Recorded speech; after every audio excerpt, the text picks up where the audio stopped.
वो माया में पड़ा हुआ इंसान भगवान को देख पाएगा नहीं। भक्ति भावना से भगवान को पाया जाता है। भगवान को देखना ये आसान चीज़ नहीं होती है। पर ये वृंदावन एक ऐसी भूमि है, गोलोक भूमि, जहाँ विष्णु भगवान स्वयं कृष्ण रूप में आके और यहाँ गौ सेवा करके गए, तो गोलोक भूमि कहते हैं इस भूमि को। पर आप इस भूमि को अगर 4 फीट खोद दोगे तो यहाँ क्या मिलेगा?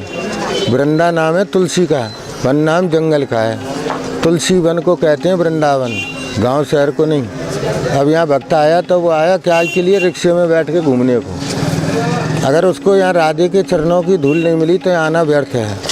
तो कुंज गलियों के दर्शन करना भक्तों के लिए ज़रूरी होता है। अच्छा, अक्सर ऐसा दिखाया जाता है, राधा कृष्ण की जो कहानियाँ आती हैं, धारावाहिक जो बनाए जाते हैं, उनमें ऐसा दिखाया जाता है कि राधा जी के हाथ से कृष्ण जी ने पौधा लगवाया था, तो वो वृंदा का पौधा था, तो वो उस जगह पे वृंदावन बना। तो क्या ये सही है? भगवान कृष्ण और राधा रानी इन दोनों के प्राण जब एक हुए, जहाँ जहाँ चरण पड़े वहाँ वहाँ वृक्ष पैदा हुए, उसको वृंदावन कहते थे। वृंदावन किसी गांव शहर को नहीं कहते थे। गांव शहर तो तब बसा जब हरिदास जी ने वृंदावन बिहारी को भूमि जमीन से प्रकट किया।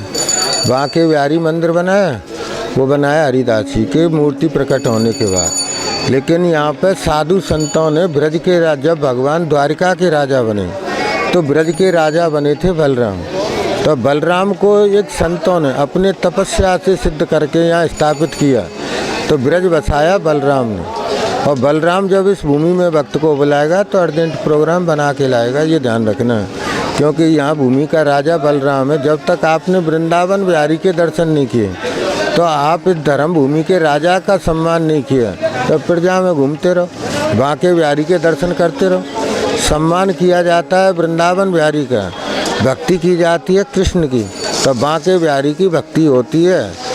भोग लगाया जाता है बलराम को, ब्रज के राजा को। वृंदावन के अंदर इतने सारे मंदिर हैं, तो कोई एक ऐसा मंदिर है जिसमें मतलब अगर कोई भक्त आ रहा है, प्रथम बार आ रहा है, तो पहले अगर वहीं मंदिर में जाएगा तो ही उसकी मतलब जो आने की जो मनोकामना जो भी सिद्धि है वो पूरी होगी? बिल्कुल होगी। वो वृंदावन बिहारी हैं। अच्छा, वृंदावन बिहारी मंदिर जो है वो मुख्य मंदिर है? मुख्य मंदिर है, यहाँ का सबसे प्राचीन मंदिर है। जो संतों ने मूर्ति को एक उनकी प्राण प्रतिष्ठा करके संतों ने उनको स्थापित करके ये ब्रज बसाया था, तो वृंदावन बिहारी कहते हैं। पुराना मंदिर है वृंदावन बिहारी मंदिर जो है? 5,500 वर्ष पुराना मंदिर है। आज का है क्या? किसने बनवाया? ये किसी ने नहीं बनवाया, ये साधु संतों का बनाया हुआ एक सिद्ध प्राण प्रतिष्ठा करके बलराम जी को जो स्थापित किया है, जिनके नाम से ये ब्रज बसा है, वो वृंदावन बिहारी बलराम है, जो ब्रज के राजा हैं। भगवान कृष्ण द्वारिका के राजा हैं। ये उनकी धर्म भूमि है, कर्म भूमि द्वारिका है। तो आपको कर्म और धर्म इन दोनों में अंतर होता है। यहाँ आदमी धर्म करने आता है, लेकिन धर्म न करके वो यहाँ एक अपराध करता है। जो रिक्शे में घूम रहा है, यहाँ तुलसी वन पर उसके चरण पड़ रहे हैं, शरीर से लग रहे अपराध से मुक्ति तीर्थ का ब्राह्मण दिलाएगा। लेकिन आजकल तीर्थ के अपराध से मुक्ति दिलाते हैं रिक्शे वाले मुसलमान कसाई। ये कलयुग है, समझ गए? तो रिक्शा में घूमने से तीर्थ नहीं होता है। तीर्थ होता है यहाँ की कुंज गलियों की धूल पाने से। शरीर को पवित्र किया जाता है यहाँ राधे के चरणों की धूल पा के। अब आजकल रिक्शे में घूम के आदमी जा रहा है तो एंजॉय करने आया है। घूमना ही है तो ताजमहल और लाल किला घूमो। तीर्थ में आयो तो कुंज गलियों की धूल पा के शरीर को पवित्र करो। तो मतलब ये तो रही बात मंदिरों की। वृंदावन में, मथुरा में या गोवर्धन में जितने मंदिर हैं उनकी अपनी अलग आस्था है, अपना अलग मतलब मान्यता है। तो यहाँ का जो मतलब जो मंदिर से हटके जो इलाका है, जो क्षेत्र है, तो उसमें भी मतलब अगर प्रभु की सच्ची श्रद्धा करके अगर आदमी घूमेगा तो क्या मतलब वो कोई मनोकामना मानेगा तो पूरी हो जाएगी? जब तक वृंदावन बिहारी को भोग नहीं लगाओगे तब तक कुछ नहीं होना है। वृंदावन बिहारी को भोग लगाओगे तो भगवान भरोसे जीने वाले उस भोग को पाते हैं। जब कहाँ दवा काम नहीं आती वहाँ दुआ काम आती है। ब्रज की गोपी और ब्रज की गाय नसीब साथ छोड़ दे तो ब्रज से बाहर जाए। तो यहाँ जब गाय बुजुर्ग हो जाती है तो वो भगवान भरोसे जीती है, उनकी गौशाला में जीती है, वहाँ बेची नहीं जाती है गाय। और यहाँ की बुजुर्ग महिला हो और वो कहीं भी विधवा हो जाती है, उसका कोई सहारा नहीं होता है, तो वो बेसहारा हो जाती है। तो उनका सहारा है बलराम, वृंदावन बिहारी। तो जो भगवान वृंदावन बिहारी को भोग लगाते हैं तो वो भगवान भरोसे जीने वाले खाते हैं, भगवान तो कभी नहीं खाते। जिस दिन भगवान खाने लगेंगे खिलाने वाला पैदा नहीं होगा।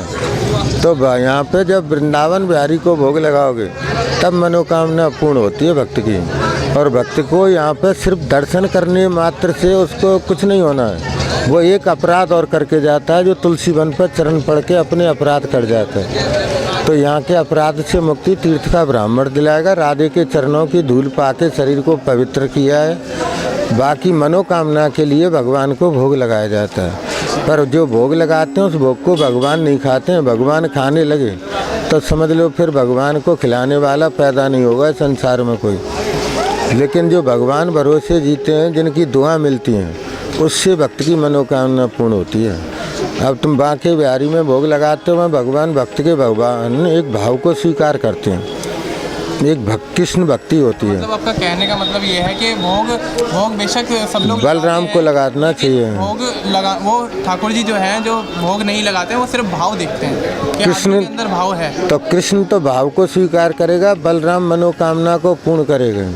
तो बांके बिहारी कृष्ण, वृंदावन बिहारी बलराम है। बलराम ब्रज के राजा हैं, राजा को फैसला लेने का अधिकार होता है, प्रजा को नहीं।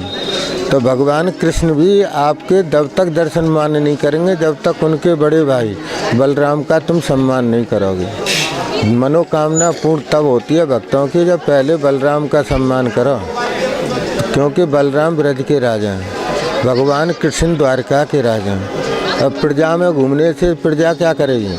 कृष्ण क्या करेगा? कृष्ण भाव को स्वीकार करेगा। तो भाव स्वीकार करने के लिए तो कृष्ण बैठा है, मनोकामना पूर्ण करने के लिए दाऊ दयाल बैठा है। देखी दाऊ तेरी वाणी, दूध का दूध पानी का पानी, तुरंत फैसला लेगा। कभी आपको तन मन धन से कोई कष्ट हो तो भोग लगाओ वृंदावन बिहारी को, और भक्ति करना है तो करो कृष्ण की, बांके बिहारी की। तो भक्ति होती है वो पल भर में आंख बंद करके कृष्ण को पाया जा सकता है। लेकिन भगवान को भोग लगाने के लिए तो फिर भोग कहते हैं जो तीर्थ में लगाएं भोग वो काय के पाए रोग। तीर्थ में जो भोग लगाए हैं वो काय के पाए रोग। आदमी कष्ट कब पाता है? जब अपने कर्मों की सजा भुगतता है।